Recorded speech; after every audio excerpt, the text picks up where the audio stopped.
Cult होता क्या है और इसकी निशानियां क्या हैं और क्या इमरान खान वाकई में एक कल्ट है। आप भूखे रहना शुरू कर दें और जब आप भूखे रहेंगे तो खुदा आपका दर्द और आपकी तकलीफ खत्म कर देगा। आप खुदा के ऊपर भरोसा करें। वो बात बार बार ये करता रहा। जंगल के अंदर से जो अब तक लाशें मिली हैं उनकी तादाद, इमरान खान साहब के घर के बाहर लंबे अरसे तक एहतजाज चलता रहा। लोग आ के इमरान खान साहब के खिलाफ नारे लगाते थे। नवाज शरीफ के बच्चे नहीं बनना है, मरियम नवाज के बच्चे नहीं बनना है, जुल्फिकार अली भुट्टो के बाद बेनज़ीर भुट्टो, फिर जरदारी और उसके बाद उसका बच्चा बिलावल भुट्टो और फिर उसकी बेटी, सब ने हथियार उठाकर गोलियां चलाई हुई हैं, बंदे मारे हुए। बिस्मिल्लाहिर्रहमानिर्रहीम, अस्सलाम वालेकुम नादरीन, आप यूट्यूब चैनल देख रहे हैं, मैं इमरान रियाज खान। नादरीन, आजकल एक लफ्ज़ आप सुन रहे होंगे, कल्ट। ये लफ्ज़ ज़्यादा पहले आपने नहीं सुना होगा। आजकल इसका इस्तेमाल बहुत बढ़ता जा रहा है और ये लफ्ज़ इस्तेमाल किया जाता है पाकिस्तान में इमरान खान के लिए और पाकिस्तान तहरीक इंसाफ के लिए।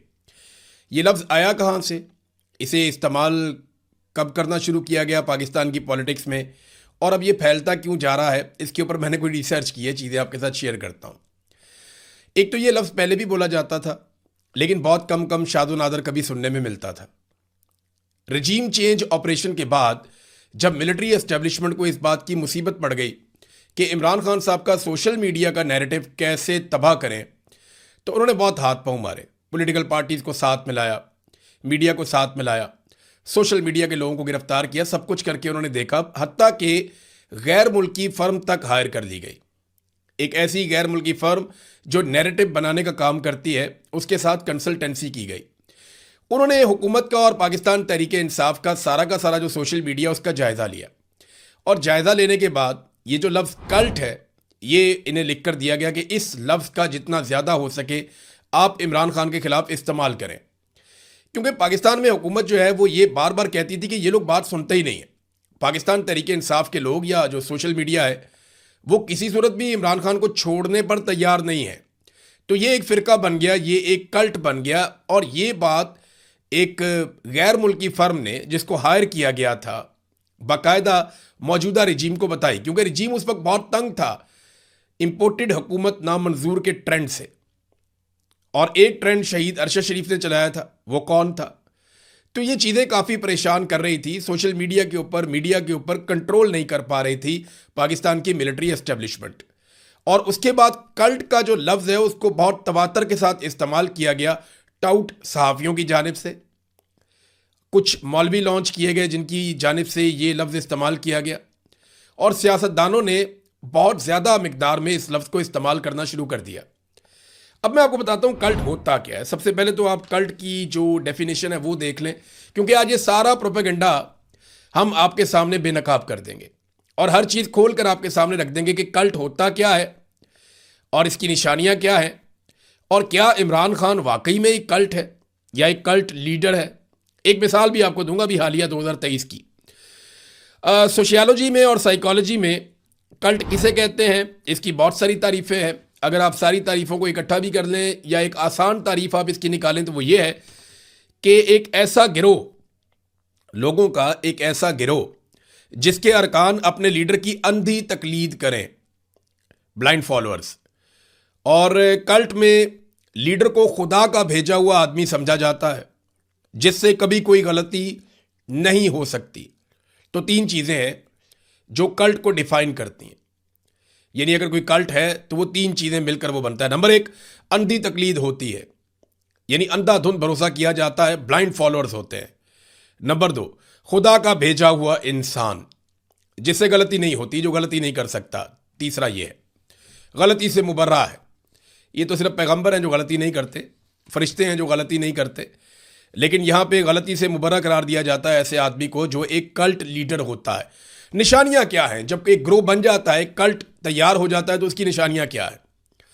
तो जो लिखी बड़ी चीज़ है जो इंटरनेशनली रिकॉग्नाइज्ड है, इसकी निशानियाँ ये है कि यहाँ पे सवाल पूछने की ममानियत होती है, यानी अगर आप सवाल करेंगे तो आप गद्दार हैं। नंबर दो, ब्रेन वॉशिंग की जाती है, यानी लोगों की सोचने समझने की सलाहियत ख़त्म हो जाती है और ये महदूद लोग होते हैं, याद रखिएगा। कल्ट हमेशा ज़्यादातर अक़लियत में होता है, ये अक्सरियत में नहीं जाता, ये अक़लियत में रहता है, महदूद लोगों का होता है, ज़्यादा बड़ी तादाद में ये नहीं होता।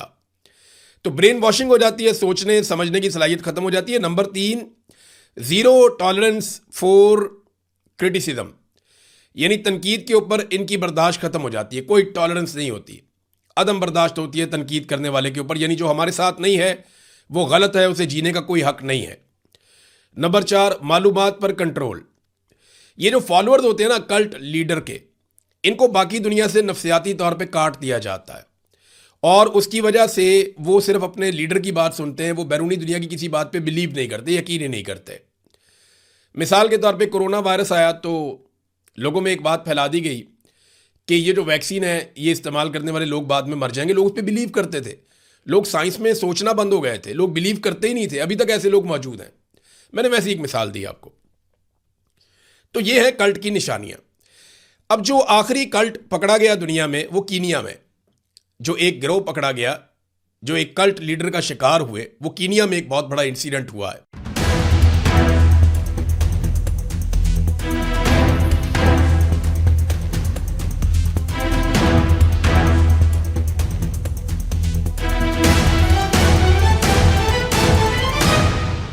इंसिडेंट में आपको थोड़ा सा बता देता हूं ताकि आपको समझ आ जाए कि कल्ट लीडर्स काम कैसे करते हैं।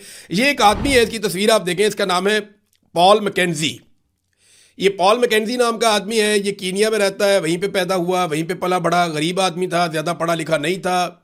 ये पहले फूल बेचकर अपना गुजारा करता रहा ज़िंदगी में, फिर उसके बाद इसने पैसे वैसे इकट्ठे करके एक टैक्सी ले ली, फिर वो टैक्सी चलाना शुरू हो गया आसपास के गाँव में। तो ये आदमी ज़हनी तौर पर बहुत तेज़ था, बड़ा शातिर था। ये वहाँ पे मुख्तलिफ देहातों में टैक्सी चलाता था और लोगों को समझता था, लोगों के नफ्सियाती मसाइल को समझना शुरू हो गया कि लोग कैसे सोचते हैं, कैसे बात करते हैं, क्या बात सुनना चाहते हैं, किस तरह के रवैयों को पसंद करते हैं, लोगों के ज़्यादातर मसाइल क्या हैं। तो इसने लोगों से इतनी ज़्यादा बातचीत की टैक्सी चलाने के दौरान और इतने तहम्मुल के साथ इसने लोगों को सुना और इतना पोलाइटली, इतने आराम से, सुकून से ये लोगों के साथ बात करता था कि लोग हर तरह की बात करने के लिए इसके साथ कंफर्टेबल हो जाते थे। लोग इसके साथ अपना हर दुख और दर्द शेयर करना शुरू हो गए और ये आहिस्ता आहिस्ता बंदा जो है इंतहा पसंद नज़रियात का हामी बनता गया। ये 2 मरतबा गिरफ्तार भी हुआ ये बंदा। एक मरतबा ये बंदा गिरफ्तार हुआ 2017 में, एक दफ़ा 2019 में गिरफ्तार हुआ और अपनी इंतहा पसंदाना सोच और हरकतों की वजह से ये इस बीच में गिरफ्तार भी हुआ, लेकिन फिर बाद में छूट गया। अब 2019 के बाद ये एक पादरी बन जाता है। अब ये लोगों को बहुत अच्छे से जानता है, इसको पता है लोग कैसे बात करते हैं, क्या जानना चाहते हैं, क्या सोचते हैं, उनके मसाइल क्या हैं, नफ्सियाती तौर पे लोग कैसे रद्दमल देते हैं, किस किस्म की बात को एक्सेप्ट करते हैं और किस लेवल पे जाकर करते हैं। तो आहिस्ता आहिस्ता इसने अपना एक फॉलोअर्स का गिरोह बनाना शुरू कर दिया और फिर एक वक्त आया, मैं मुख्तसर करके आपको बताऊं, कि ये लोगों को जंगल में ले गया। वहाँ पे कीनिया में एक जंगल है और शाकालोका जंगल, ये कीनिया के मशरकी साहिली पट्टी के साथ है। तो शाकालोका जंगल में ये लोगों को लेकर चला गया और वहाँ पे इसने लोगों को ये बताना शुरू किया कि दुनिया के साथ अपना ताल्लुक़ ख़त्म किया जाए, यानी आपको दवाई नहीं लेनी डॉक्टर से। ये जो मॉडर्न वर्ल्ड है ये अल्लाह से दुश्मनी है, खुदा से दुश्मनी है, आप इसमें ना जाएं। आप तालीम हासिल ना करें, जदीद तालीम आपकी दुश्मन है। ये सेहत का जो निज़ाम है ये आपका दुश्मन है। आप जदीद चीज़ें जो इस्तेमाल करते हैं ये सारी चीज़ों का इस्तेमाल आप बंद कर दें। तो लोग इसके साथ वहाँ पे वो जंगल में लोग रहना शुरू हो गए और आहिस्ता आहिस्ता इसने लोगों को कायल किया कि आपको जब भी कोई तकलीफ़ हो तो बजाय इसके कि आप दवाई लें, डॉक्टर के पास जाएं, पुलिस के पास जाएं, अपने मामलात को आप गवर्नमेंट के सामने रखें या इंतज़ामिया के सामने रखें, आप एक काम करें, आप भूखे रहना शुरू कर दें।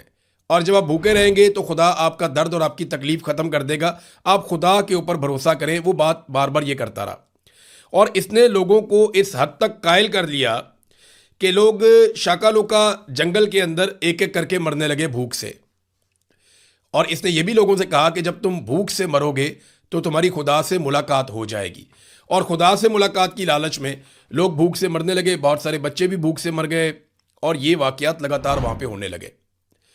और जो मर जाता था उसको दफना दिया जाता था, बाकी लोग दफना देते थे। अब जंगल के अंदर से जो अब तक लाशें मिली हैं उनकी तादाद 450 के लगभग है, यानी 450 से ज़ायद लाशें अब तक जंगल से बरामद हो चुकी हैं। हुआ ये कि 2023 में कुछ 3 लड़के, 3 या 4 बताए जाते हैं, वो लड़के वहाँ से छोटी उम्र के भाग गए जंगल में से। उनके दिमाग में से ये चीज़ निकल गई है, जो कल्ट का वो हिस्सा थे उन्हें कुछ और सोचने का मौका मिला और वो वहाँ से भागे। जब वो पहुँचे बाकी आबादी के पास तो उन्होंने जाकर बताया कि जंगल में ये चल रहा है। फिर पुलिस को बताया गया, बड़ी शिकायतें हुई, करते कराते ये बंदा अब गिरफ्तार है, इसके ऊपर ट्रायल चल रहा है। तो ये एक कल्ट लीडर था। वहाँ जब छापा मारा गया, जंगल के अंदर सर्च की गई, लोगों को पकड़ा गया और लोगों को बाहर लाया गया, लोगों का ट्रीटमेंट करने की कोशिश की गई, तो तब भी कई लोग अपने आप को छुड़वाते थे और वापस जंगल में चले जाते थे और वो ये कहते थे कि तुम हमारी इबादत के बीच में आ रहे हो, हम भूखे मरना चाहते हैं ताकि हम गॉड से मिल लें। और ये बंदा जो है बड़ा पुरसकून रहा। पहले तो इसने कोई बातचीत नहीं की जब गवर्नमेंट ने इसको गिरफ्तार कर लिया, पॉल मैकेंजी को, लेकिन फिर आहिस्ता आहिस्ता इसने बताया कि जनाब मैंने तो किसी को कत्ल नहीं किया, मैंने अपने हाथों से किसी को नहीं मारा, मैं तो सिर्फ खुदा का काम कर रहा था। तो ये इसका एक्सक्यूज़ है। इसके ऊपर मुकदमात बने हुए हैं। 2026 में अभी फरवरी में भी इसमें कोई डेवलपमेंट हुई है, मजीद कोई 52 लोगों का मुकदमा इसके ऊपर बनाया गया है। तो अब तक की इतला के मुताबिक कुछ 450 के करीब लाशें बरामद हो गई हैं। तो ये होता है जनाब कल्ट, जिसका दुनिया को पता ही नहीं था। बाहर दुनिया से कटे हुए लोग बिल्कुल, और गरीब लोग होते हैं, पिसे हुए लोग होते हैं, जिनके पास नॉलेज नहीं होता, जो इल्म की कमी का शिकार होते हैं। ये है कल्ट की मिसाल।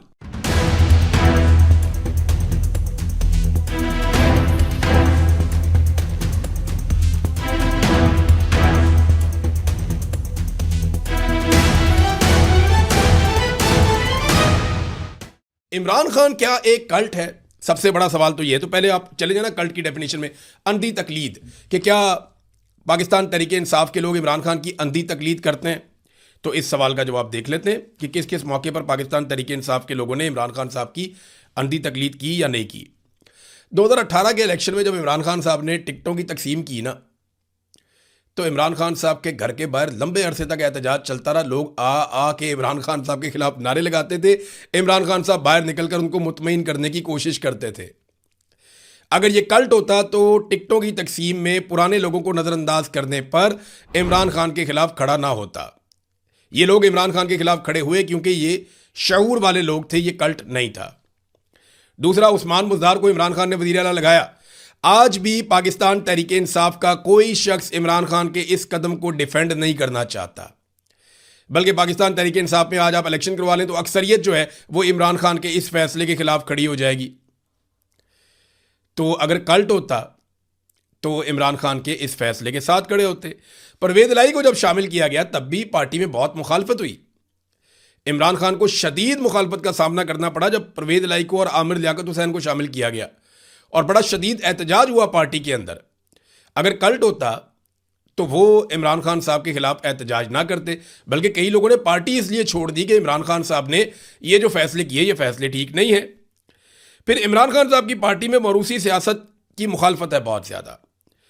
देखिए, कल्ट के अंदर ये मुखालफत नहीं होती। नवाज शरीफ के बच्चे नहीं बनना है, मरीम नवाज के बच्चे नहीं बनना है, जुल्फ़िकार अली भुट्टो के बाद बेनज़ीर भुट्टो, फिर जरदारी, और उसके बाद उसका बच्चा बिलावल भुट्टो, और फिर उसकी बेटी जो है वो आसिफा भुट्टो। ये है कल्ट।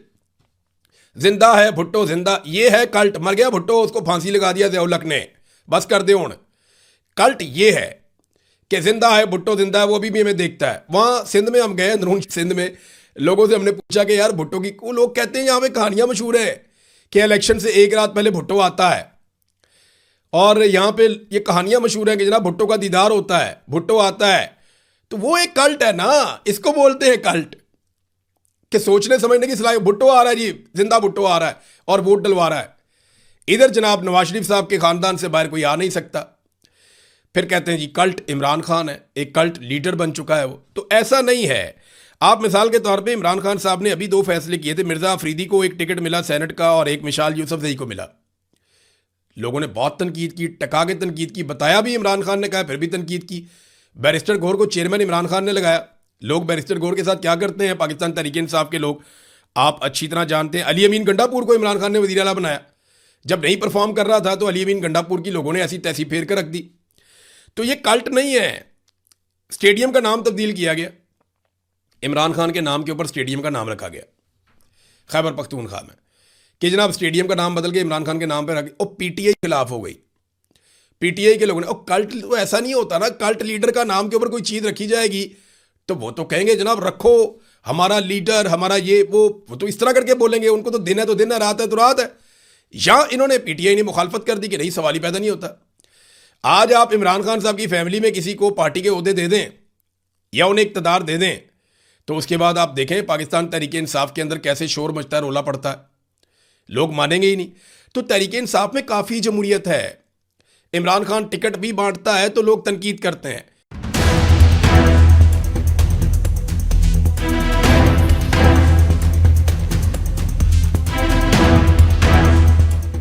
बताएं ना, पीएमएलएन में नवाज शरीफ ने किसी को सेनेटर लगाया हो या किसी को एमएनए का टिकट दिया हो और पीएमएलएन के वर्कर खड़े हो गए हो, नहीं ये गलत हुआ है, सोशल मीडिया पे या बाहर आके कहीं पे उन्होंने एहतजाज कर दिया हो? कभी नहीं हुआ। पीपल्स पार्टी का बताया ना कि जरदारी साहब किसी को सेनेट का टिकट दे, जरदारी साहब जिसको चाहे दे दे। आज जरदारी साहब का मूड हो तो एक नया बंदा पार्टी में ज्वाइन करवा के उस नए बंदे को खैबर पख्तूनख्वा का गवर्नर लगा दें, तो वहां तो सवाल होता ही नहीं है। तो इमरान खान तो सवालों के बेचारा जवाब देता है।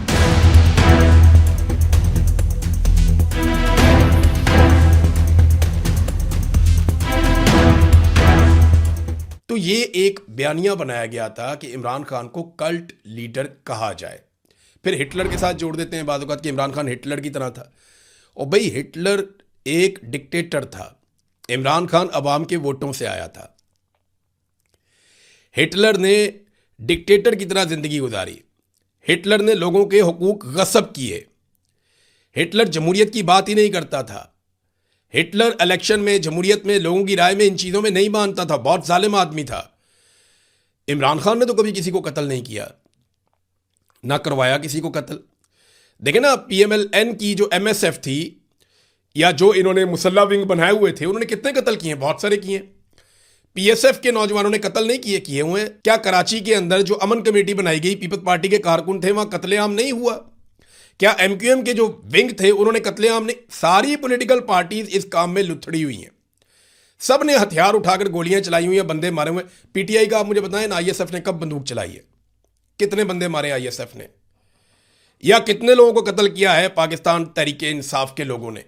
तो इमरान खान ने तो कभी ये कहा ही नहीं। और दूसरी बात यह है, कल्ट के हवाले से जो कहा जाता है कि खुदा का भेजा हुआ इंसान, ये दावा होता है ना, कल्ट खुदा का भेजा हुआ इंसान है जो हमारा कल्ट लीडर है। इमरान खान ने तो अपने मुंह से एक दफ़ा नहीं 1000 दफ़ा कहा है कि मैं गलतियों का पुतला हूं, मैं कोई फरिश्ता नहीं हूं, मैंने कोई ऐसी ज़िंदगी नहीं गुजारी कि मैं बड़ा फ़ख्र करूं इस बात के ऊपर। मैंने बहुत गलतियां की हैं, हमेशा गलतियां करता हूं। और इमरान खान बार बार अपनी गलतियां तस्लीम करता है। उसने कहा कि जनरल बाजवा को एक मरतबा एक्सटेंशन देना मेरी बहुत बड़ी गलती थी। और कई चीज़ों पे इमरान खान बार बार अपनी गलती तस्लीम करता है, जबकि कल्ट लीडर के बारे में ये होता है कि वो गलती से मुबर्रा होता है। ये सोशियोलॉजी या साइकोलॉजी, दोनों में से कोई भी डेफिनेशन आप उठा लें, यहां पे वो गलती से मुबर्रा है, खुदा का भेजा हुआ आदमी है। इमरान खान कह रहा है मैं गुनहगार आदमी हूं, और साथ में वो ये भी कह रहा है कि मेरे से बहुत गलतियां हुई हैं। और इमरान खान तो वेलकम करता है सवाल करने वाले को। मुझे बताएं ना, नवाज शरीफ का इंटरव्यू लेना हो तो कोई भी जाके ले लेगा। इमरान खान अपने मुखालिफिन को इंटरव्यू देकर कह देता है पूछ लो जो पूछना है। आज तक उसने नहीं कहा कि ये सवाल पूछो और ये सवाल ना पूछो। तो ये तो इमरान खान की क्वालिटी है ना, वो तो सवालात से नहीं भागता। सवालात से भागता कौन है? कल्ट लीडर भागता है। तो जरदारी साहब क्यों नहीं देते इंटरव्यू? नवाज शरीफ साहब क्यों नहीं देते इंटरव्यू आज़ाद सहाफ़ियों को? वो इंटरव्यूज देते ही नहीं। तो ब्रेन वॉशिंग तो हर पॉलिटिकल पार्टी चाहती है कि उसके वर्कर ऐसे ब्रेन वॉश हों कि सिर्फ वो अपनी पार्टी की बात सुने। लेकिन यहां पे आप देखें, जो पढ़ा लिखा तबका है पाकिस्तान का, जिन्होंने तालीम हासिल की है, जिनको शऊर है, वो पाकिस्तान तहरीक इंसाफ को सपोर्ट कर रहे हैं। जबकि मरियम नवाज क्या कहती हैं कि जनाब जो शऊर है उससे किसी का पेट नहीं भरता। ये हैं वो चीज़ें जिनको आप कल्ट के साथ जोड़ सकते हैं। मालूमात पे कंट्रोल, कल्ट लीडर मालूमात पे कंट्रोल हासिल करना चाहता है। तो पाकिस्तान में ट्विटर कौन बंद करता है? पाकिस्तान में इंटरनेट कौन बंद करता है? पाकिस्तान में मीडिया को कौन? मालूमात पे कंट्रोल तो पाकिस्तान की मिलिट्री एस्टेब्लिशमेंट और मौजूदा जमातें करना चाहती हैं। पीटीआई तो कहती है खोलो सारा कुछ। इमरान खान ने तो मालूमात के लिए आईटी इंडस्ट्री को उसने कहा था जो चाहते हो करो, जो चाहते हो पढ़ो। तो यहां नौजवान जो है वो मालूमात पे कंट्रोल तो बिल्कुल नहीं उनकी। पीटीआई के नौजवान तो पढ़े लिखे, वो तो आर्गुमेंट के साथ बात करते हैं, दलील के साथ बात करते हैं। तो ये एक बयानिया बनाया गया कल्ट का। कल्ट याद रखिएगा, इसके बाद इतनी डिटेल में मैं आपको नहीं समझा पाऊंगा। तो मैंने आपको पूरा बताया कि कल्ट होता क्या है, इसकी निशानियां क्या है। इसकी एक बड़ी मिसाल जो कीनिया में पॉल मैकेंजी की है वो भी मैंने आपको बताई। और क्या इमरान खान एक कल्ट है, इसका तफसीली जवाब मैंने आपके सामने रख दिया। अब तक के लिए इतना ही। अपना ख्याल रखिएगा, अपने इस चैनल का भी। अल्लाह हाफिज़।